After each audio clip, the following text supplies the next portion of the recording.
Coucou tout le monde, c'est Shehnaz. Alors tout d'abord, je tiens à m'excuser pour cette longue absence, mais j'ai eu une année plutôt chargée au niveau du boulot et donc j'ai un peu, voire beaucoup délaissé cette chaîne YouTube.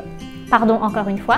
Par contre, j'essaierai dès cette rentrée de vous proposer au moins une vidéo par mois. Je devrais pouvoir tenir le rythme avec mon emploi du temps actuel et le fait que mes séquences soient quasi prêtes. Donc ça aide grandement. Pour ceux qui ne le savent pas, je m'appelle Shehnaz et je suis professeure de FLE en Chine depuis 2018. Ça fait bientôt 4 ans en fait, j'entame ma 4e année ici. Et à travers cette chaîne YouTube, je vous donne des conseils ainsi que des retours d'expérience pour que votre année d'assistance soit la plus agréable possible en terre du milieu ou ailleurs si vous travaillez ailleurs.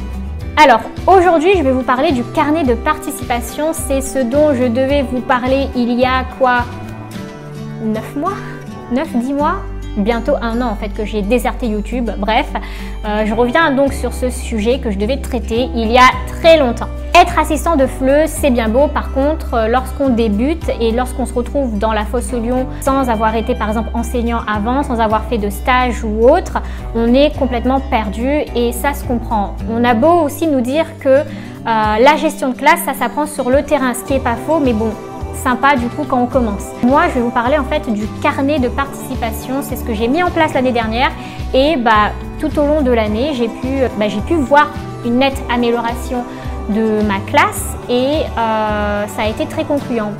C'est pourquoi je vais vous en parler aujourd'hui.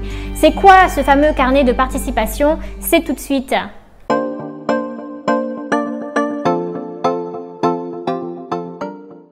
Comme son nom l'indique, c'est un carnet lambda, plutôt de petite taille, que vous allez attribuer à chacun de vos élèves et dans lequel en fait vous allez marquer leur participation à chacun de vos cours.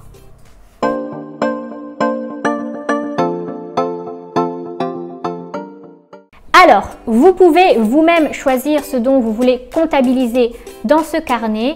Pour ma part, je tamponne en fait lorsque l'élève fait un exercice demandé en classe, lorsqu'il répond à une question en classe et lorsqu'il fait les exercices demandés à la maison.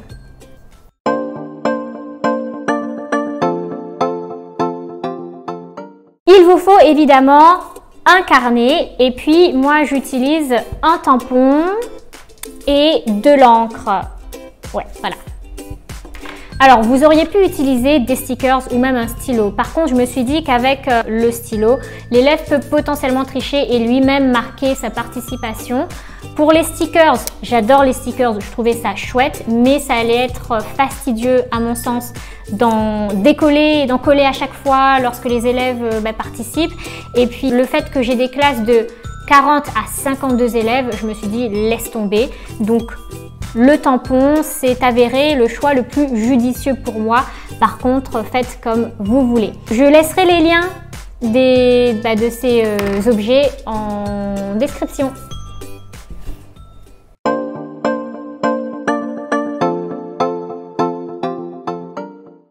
Ça sert à évaluer la participation de vos apprenants, rien de nouveau. Vous pouvez aussi noter cette participation et la comptabiliser dans la moyenne du semestre. Deuxièmement, je m'en sers surtout pour motiver mes élèves et les discipliner. Je ne vais pas vous mentir, c'est un peu chaotique parfois et donc ce carnet de participation, lorsqu'ils parlent trop, lorsqu'ils font des exercices autres que le français en cours de français, etc. Et je vais en fait rayer un tampon, donc ça les oblige à rester vigilants. Et au-delà de ça, ça permet aussi de les inviter à prendre la parole. Et troisièmement, en fait, à la fin de chaque séquence, donc j'ai bien dit séquence, pas à la fin de la séance, donc pas à la fin du cours, mais à la fin de chaque séquence, je ramasse les carnets et je vais en fait comptabiliser chaque tampon. Donc les 3 premiers élèves qui ont le plus de tampons vont recevoir un cadeau. Alors ça peut être de la papeterie ou des babioles ou alors même des albums jeunesse en français si vous en avez à disposition et normalement ça marque le coup, les élèves sont plutôt contents. Par ailleurs, donc comme normalement tous les élèves auront participé au moins une fois pendant les cours, chaque personne recevra un bonbon pour les encourager tout simplement. Voilà!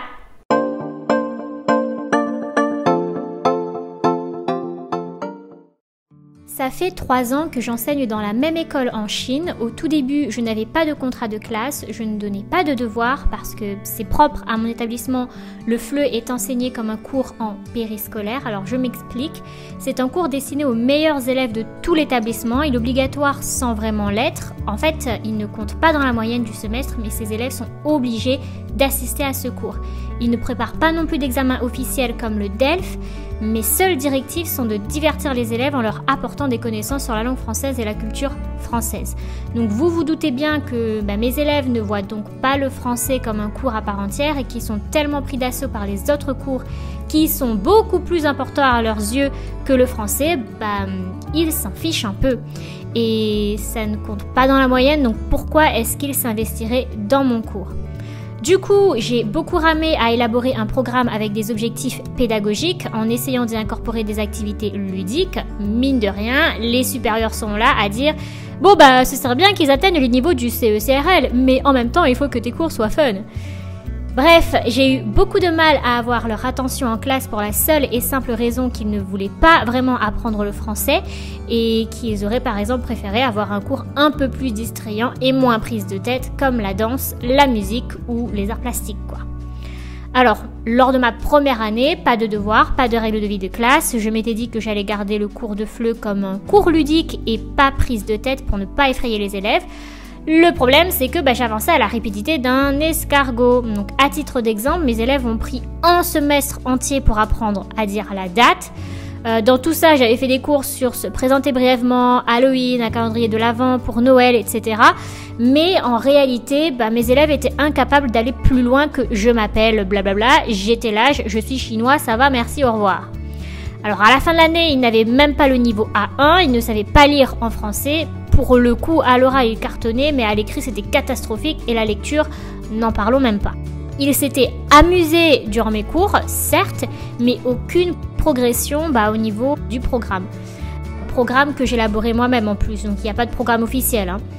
Et ne parlons même pas de la discipline, ça partait dans tous les sens. Du coup, lors de ma 2e année, contrat de classe et moins d'activités ludiques pour pouvoir avancer dans le programme. Quelques devoirs également, mais très minimes. Les 2 premiers mois, ça a bien fonctionné jusqu'à ce qu'on retombe dans le chaos du bruit. Des rires, des bavardages, parce que les élèves ne prenaient pas le français au sérieux pour les mêmes raisons citées précédemment. Alors, la situation pandémique est arrivée juste après et les cours de français ont été presque tous annulés. Les élèves n'ont pas eu de français pendant environ 6 mois. Je vous laisse imaginer leur niveau en fin d'année scolaire. Et on arrive maintenant à ma 3e année d'enseignement. Donc l'année dernière, vu que le contrat de classe n'avait fonctionné que sur du court terme, j'ai décidé cette fois-ci, dès le premier cours, de juste projeter les règles au tableau et de les lire avec mes élèves et je leur ai de suite parlé du carnet de participation.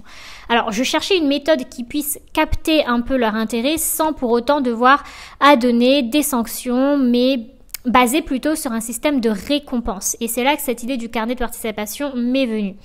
Alors, ça ressemble de très près à la fiche de participation que nous avions nous-mêmes connue à l'époque, lorsque nous étions encore des collégiens. Ça remonte. Vous vous dites d'ailleurs que j'aurais juste pu prendre une feuille A4 et tamponner cette feuille, mais je suis incapable de retenir le nom chinois de mes élèves qui sont en plus trop nombreux. Je me suis dit que les carnets seraient la meilleure option et les élèves ont d'ailleurs été contents de les recevoir. Et puis, comme expliqué au début de la vidéo, à la fin de chaque séquence, les 3 premiers élèves reçoivent des cadeaux. Ça les motive pas mal. Bref, tout ça pour dire qu'au bout de 2 mois, comparé aux techniques de gestion de classe que j'ai pu utiliser auparavant et aux règles de vie de classe, ce carnet de participation fonctionne mieux que ce que j'espérais. Donc par exemple, j'ai constaté que même les élèves en difficulté ou non intéressés par le français lèvent parfois la main pour lire une phrase ou même répéter un mot. Les élèves chinois qui sont réputés pour être timides et ne pas prendre la parole, mais avec le carnet de participation, j'ai toujours une dizaine d'élèves qui veulent participer en classe. Alors qu'avant, sans ce carnet, même pour lire une phrase, je n'avais parfois aucune main levée. Puisque je raye un tampon si les gamins bavardent ou ne font pas le travail demandé, ils sont plutôt sages et sérieux. Alors bien entendu, il y a toujours 2 ou 3 élèves qui vont chuchoter ou être dans les nuages, mais c'est tout à fait normal. On travaille avec des humains après tout. Et puis, quoi qu'il en soit, comparé à mes 2 dernières années, l'année dernière, ça s'est passé beaucoup mieux depuis que j'ai mis en place ce carnet de participation. Donc, je ne peux que le recommander. Voilà, c'est tout pour le carnet de participation. Donc comment est-ce que ça se passe dans vos classes? Qu'est-ce que vous mettez en place avec vos élèves pour les tenir à carreau? Dites-moi tout dans les commentaires, je pense que ce sont des questions qui me semblent essentielles. Donc aujourd'hui, moi je vous ai parlé du carnet de participation, mais il y a bien sûr d'autres méthodes, d'autres techniques, donc n'hésitez pas à partager tout ça en commentaire. Moi je vais essayer de rester active sur cette chaîne YouTube et de vous donner du contenu qui pourrait vous aider par la suite. Sur ce, je vous dis à la prochaine. Bisous!